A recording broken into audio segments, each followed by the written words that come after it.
नमस्कार दोस्तों, मैं विपुल कौशिक आपका स्वागत करता हूं आपके अपने YouTube channel stock market today पे। दोस्तों, आज का टॉपिक फिर से हमने वो चूज़ करने की कोशिश की है जो एक स्टॉक ट्रेडर या एक स्टॉक इन्वेस्टर की ज़िंदगी से बहुत ही बारीकी से जुड़ा है। एक ऐसा सवाल जो आपके जहन में हमेशा आता है, जिसकी वजह से आप हमेशा परेशान रहते हैं, जिसकी वजह से आप हमेशा कभी भी एक अच्छा ट्रेडर या अच्छा इन्वेस्टर नहीं बन पाते हैं, और वो है डिसिप्लिन।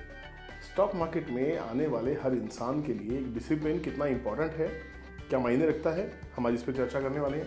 दोस्तों, उम्मीद करता हूँ चाहे आप प्रोफेशनल हैं, चाहे कितने पुराने हैं, चाहे आपको 10, 12, 15, 20 साल का एक्सपीरियंस स्टॉक मार्केट में हो गया हो, बिना डिसिप्लिन जितने भी सक्सेसफुल ट्रेडर्स या इन्वेस्टर्स इस वीडियो को देख रहे हैं, उनको पता है कि डिसिप्लिन की इंपॉर्टेंस क्या है।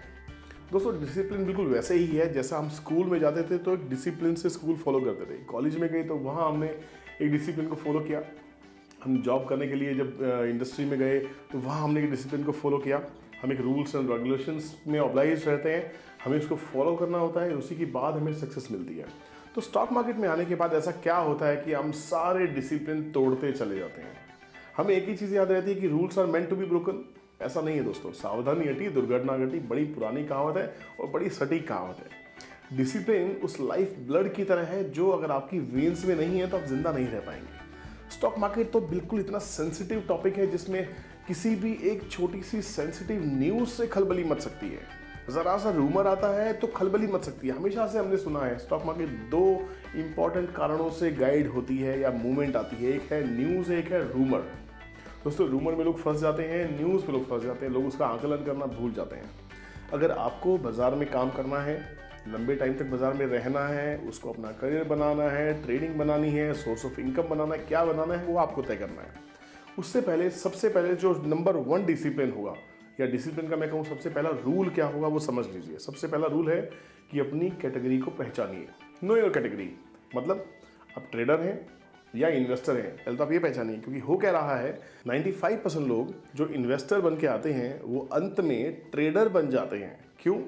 हमने सोचा था कहीं इन्वेस्टमेंट करेंगे, बट हमारी जो इंस्टिंक्ट्स हैं या हम दूसरों को ट्रेड करते हुए देखते हैं, जो लालच है, हमें लगता है स्टॉक मार्केट में रातों रात पैसा बनाया जा सकता है। स्टॉक मार्केट एक उस ऐसे प्लेटफॉर्म का नाम है दोस्तों जिसमें हम ये सोचते हैं कि शायद यहाँ से हमारे सारे सपने पूरे हो जाएंगे। होते भी हैं, ऐसी बात नहीं है। जो डिसिप्लिन फॉलो करते हैं, जो अपने स्टॉक मार्केट के रूल्स एंड रेगुलेशंस को अपनी बाइबल बना लेते हैं, ठीक है, उसके बाहर नहीं जाते हैं, अच्छा काम करते हैं, कभी भी किसी भी सूरत हालात में, किसी भी बड़ी से बड़ी न्यूज़ में, किसी बड़े से बड़े रूमर में अपना धैर्य नहीं खोते, ये वो लोग हैं। दोस्तों, सबसे पहला इंपॉर्टेंट रोल है कि पहले अपने आप को पहचानिए। क्या हैं आप ट्रेडर हैं या इन्वेस्टर हैं? ट्रेडर है तो ट्रेडर का डिसिप्लिन फॉलो कीजिए। इन्वेस्टर का डिसिप्लिन ट्रेडर फॉलो करेगा तो अच्छी ट्रेडिंग नहीं कर पाएगा। एक ट्रेडर का डिसिप्लिन अगर इन्वेस्टर फॉलो करेगा तो वो अच्छा इन्वेस्टर कभी नहीं बन पाएगा। दोस्तों, आपको अपनी कैटेगरी पहचानना बहुत ज़रूरी है। देखिए, अगर आप इन्वेस्टर भी हैं, इन्वेस्टर कौन है? जो लंबी अवधि के लिए बाजार में निवेश करता है। कम से कम पहले हम अपनी बुक्स में पढ़ा भी है कि जो 1 साल से ऊपर की इन्वेस्टमेंट है उसको लॉन्ग टर्म इन्वेस्टमेंट कहा जाता है। इन्वेस्टमेंट एक ब्रॉड वर्ड है, एक पूरा सब्जेक्टिव मैटर है। हमें लगता है कि हम 2 महीने के लिए भी इन्वेस्टमेंट कर रहे हैं। हाँ, 2 महीने के लिए भी एक अल्ट्रा शॉर्ट टर्म इन्वेस्टमेंट हो सकती है, ठीक है, पर इन्वेस्टमेंट के पीछे स्टडी होना बहुत ज़रूरी है। उसके पीछे एक बहुत बड़ा मकसद होना ज़रूरी है कि आप 2 महीने के लिए क्यों ट्रिगर कर रहे हैं, क्यों 2 महीने के लिए इन्वेस्टमेंट करना चाहते हैं, 6 महीने के लिए क्यों कर रहे हैं, साल भर के लिए क्यों कर रहे हैं। तो अपनी कैटेगरी ऑफ इन्वेस्टमेंट भी पहचानिए दोस्तों। अगर आप 10 साल के लिए इन्वेस्टमेंट कर रहे हैं तो आपको म्यूचुअल फंड्स में जाना चाहिए, या आपको ब्लू चिप कैटेगरी में इन्वेस्टमेंट करना चाहिए, या आपको मिड कैप ढूंढना चाहिए, या आपको मल्टी बैगर शेयर्स जिसके पीछे हम टाइम इन्वेस्ट करते हैं। ऐसे इन्वेस्टमेंट करने से पहले अपनी कैटेगरी प्लान कीजिए, डिसिप्लिन बनाइए। कुछ भी हो जाए, मैं ट्रेडर नहीं बनूंगा, मैं इन्वेस्टर ही बनूंगा और लॉन्ग टर्म का ही बनूंगा, उसी हिसाब से काम कीजिए। इसका ये मतलब नहीं है कि आपने कोई चीज़ 10 साल के लिए खरीदी और छोड़ दिया। दोस्तों, हाल ही में बहुत सारे एग्जांपल्स ऐसे रहे हैं जहां आपने लॉन्ग टर्म के लिए इन्वेस्टमेंट किया होगा, कंपनी खराब हो गई, फंडामेंटल्स चेंज हो गए। आपको सबसे पहले उसके फंडामेंटल्स को चेक करना होगा। आपने पहले कैटेगरी डिफाइन की, आपने देखा कि आप इन्वेस्टर हैं। इन्वेस्टर बनने के बाद आपने क्या देखा कि आपको उसकी बैलेंस शीट को स्टडी करना आना ही चाहिए। एक चार्टर्ड अकाउंटेंट की तरह नहीं, बट एक इन्वेस्टर की तरह आपको अपनी बैलेंस शीट को देखना जरूर आना चाहिए। Trading and profit loss account जो किसी भी वेबसाइट पे, किसी भी फाइनेंशियल वेबसाइट्स पे इजीली अवेलेबल है, उनको देखने की आदत डालिए। देखिए इंडस्ट्री का पी क्या चल रहा है, उस स्टॉक का पी क्या चल रहा है, वो स्टॉक किस इंडस्ट्री से है, उस सेक्टर का हालचाल क्या है, वो सेक्टर प्रॉमिसिंग है कि नहीं है, ये सब चीज़ें देखनी होंगी। ये डिसिप्लिन का पार्ट है, आपको स्टडी करनी ही होगी।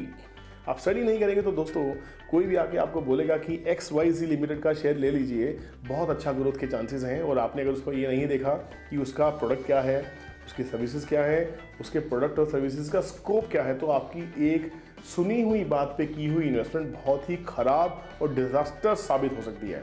ऐसी इन्वेस्टमेंट वो हो सकती है जो आपकी पूरी की पूरी मेहनत की पूंजी को ले डूबे, आपकी पूरी कैपिटल खराब हो सकती है। तो पहले आपने अपनी कैटेगरी को चूज़ किया। अगर आप आते हैं इन्वेस्टर की कैटेगरी में, तो आपके डिसिप्लिन है कि आपको फंडामेंटल को स्टडी करना ही होगा, आपको बुक्स को पढ़ना होगा, देखना होगा कि बाजार कैसे चल रहा है, बाजार के फंडामेंटल्स क्या हैं, क्या डिमांड सप्लाई चल रही है, इकोनॉमी में क्या हालचाल है, क्या न्यूज़ है, सब चीज़ों में ध्यान रखना होगा आपको। दूसरी कैटेगरी आती है ट्रेडर की। अब जो ट्रेडर है, ट्रेडर के बहुत सारे डिसिप्लिन आजकल बन गए हैं। लोगों को लगता है कि हम अपने डिसिप्लिन को रोज़ नए तरीके से चेंज करें। नहीं दोस्तों, ये बहुत ख़राब तरीका है ट्रेडिंग करने का। मैं ट्रेडिंग करने के फेवर में भी रहता हूँ, क्योंकि आज की डेट में अगर आप स्मार्ट वर्क करना चाहते हैं, अगर आप एक स्मार्ट इन्वेस्टर कम ट्रेडर बनना चाहते हैं, तो आपको फंडामेंटल्स के साथ साथ में थोड़ी नॉलेज टेक्निकल्स की होनी चाहिए, थोड़ी नॉलेज डेटा रीडिंग की होनी चाहिए, थोड़ी नॉलेज आपको आसपास होने वाले माहौल की भी होनी चाहिए। ठीक है, आपको सब पता होना चाहिए क्या हो रहा है। उसके बाद अपने कैटेगरी के स्टॉक को चूज़ कीजिए, उसको देखिए वो किस कैटेगरी का है, उसमें कोई मूवमेंट है कि नहीं है, वो वॉलेटाइल है कि नहीं है। ट्रेडर के लिए वॉलेटाइलिटी बहुत इंपॉर्टेंट है। अगर आपने ऐसा स्टॉक चूज़ किया जो वॉलेटाइल नहीं है, आपका कैपिटल खराब हो सकता है। आप ट्रेडिंग कर रहे हैं, आप इन्वेस्टमेंट करने नहीं आए। अब ये ध्यान रखिएगा, अगर आपने ट्रेडिंग के लिए चूज़ किया तो आपको वॉलेटाइलिटी से डरना नहीं है। Stock has to be volatile, this is important. आपने स्टॉक चूज़ कर लिया, आपको फिर ये देखना पड़ेगा कि आप इंट्राडे ट्रेडर है या पोजिशनल ट्रेडर है। ऐसा नहीं हो सकता कि आप पूरे उम्र भर तो आप इंट्राडे ट्रेडिंग कर रहे थे, अचानक से स्विंग ट्रेडिंग करने लगे। तो अगर स्विंग ट्रेडिंग अगर आपको करनी है तो स्विंग ट्रेडिंग के डिसिप्लिन को फॉलो करना पड़ेगा। एक टाइम फ्रेम सेट करना होगा, एक चार्ट पैटर्न सेट करना होगा, एक डेटा थ्योरी आपको साथ लेनी होगी, आपको पूरी स्ट्रैटेजी आपकी होनी चाहिए बिल्कुल क्लियर, जिसकी बैक टेस्टिंग आपने की हो।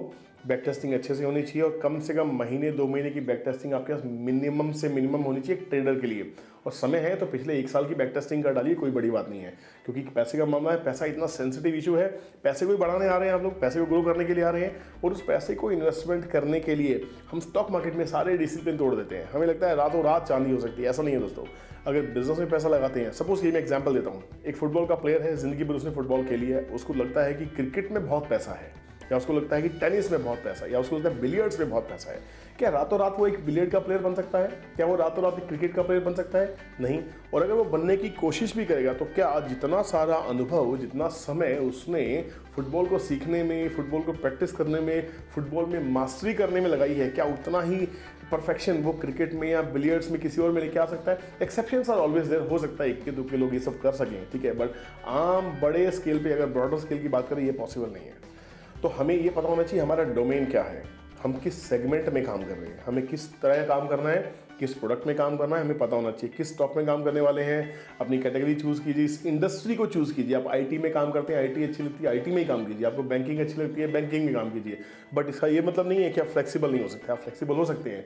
स्टॉक मार्केट एक ऐसी जगह है जहाँ पे पूरी की पूरी इंडस्ट्री शामिल है। आप एफएमसीजी की बात कीजिए, आईटी की बात कीजिए, फार्मा की बात कीजिए, बैंकिंग की बात कीजिए, मेटल्स की बात कीजिए, ऑटो की बात कीजिए, जिसकी आप बात करना चाहते हैं, ऐसी कोई इंडस्ट्री की कोई कंपनी ऐसी नहीं है जो यहाँ लिस्टेड ना हो। ऐसा कोई ट्रेड नहीं है जो यहाँ किया ना जाता हो। दोस्तों, ये व्यापार है। स्टॉक मार्केट बिल्कुल भी जुआ नहीं है, ये व्यापार है। इस व्यापार को समझने के लिए आपको ये समझना बहुत ज़रूरी है। फॉर एग्जांपल मैं बात करता हूँ टाटा मोटर्स की, तो टाटा मोटर क्या कर रही है, उसकी बैलेंस शीट क्या है, पिछले साल भर उसने क्या किया, पिछले तिमाही में क्या किया, उससे पिछले तिमाही में क्या किया, रिजल्ट्स कैसे रहे, सेल्स कैसी रही, क्या प्रोडक्ट लॉन्च किया, उसकी डिमांड है कि नहीं है, कॉम्पिटिटर कौन है, क्या सेल्स हो रही है। नंबर्स पे ध्यान दीजिए दोस्तों, नंबर्स पे ध्यान देंगे, ये बहुत बड़ा डिसिप्लिन है। ट्रेडर के लिए भी ये देखना बहुत ज़रूरी है, क्योंकि स्टॉक आपने चूज़ किया, स्टॉक तो चूज़ कर लिया, उसकी इंडस्ट्री आपने चूज़ कर ली, उसके फंडामेंटल्स को देखते हुए अगर आप ध्यान दे रहे हैं कि अगर मान लो ये स्टॉक वॉलेटाइल होगा या नहीं होगा, इसमें न्यूज़ है कि नहीं है। अगर वॉलेटिलिटी है तो लाइफ उसके अंदर है, लाइफ ब्लड उसके अंदर में है, वो स्टॉक आपको बहुत अच्छा पैसा दे सकता है। फिर अपनी जो भी स्टडी है उस स्टडी को डिसिप्लिन से, मतलब महीने 2 महीने कम से कम उस पर एक बेयर मिनिमम क्वांटिटी से प्रैक्टिस कीजिए। आपके पास लाखों रुपए है काम करने के लिए, लाखों रुपए ट्रेडिंग में मत झोंकिए दोस्तों। अगर आपके पास जो भी कैपिटल है उसका खाली 10% पैसा ट्रेडिंग में लगाने की कोशिश कीजिए। जो भी कैपिटल आप स्टॉक मार्केट में लेके आते हैं, मात्र 10%, 10% of the capital you should use only for trading. उससे क्या होगा, आपकी जितनी भी गलतियां होंगी, जितनी भी प्रैक्टिस होंगी, वो सब उस छोटे से कैपिटल में करेक्शंस हो जाएंगी।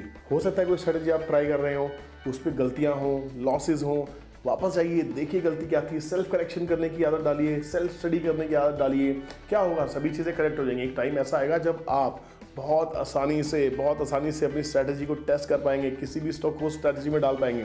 ठीक है, आपको क्या करना है, स्टॉक ढूंढ लिया, उसकी बैक टेस्टिंग करनी है, बेयर मिनिमम क्वांटिटी से ट्रेड स्टार्ट करना है, मात्र 10 शेयर से कीजिए, मात्र 5 शेयर से कीजिए।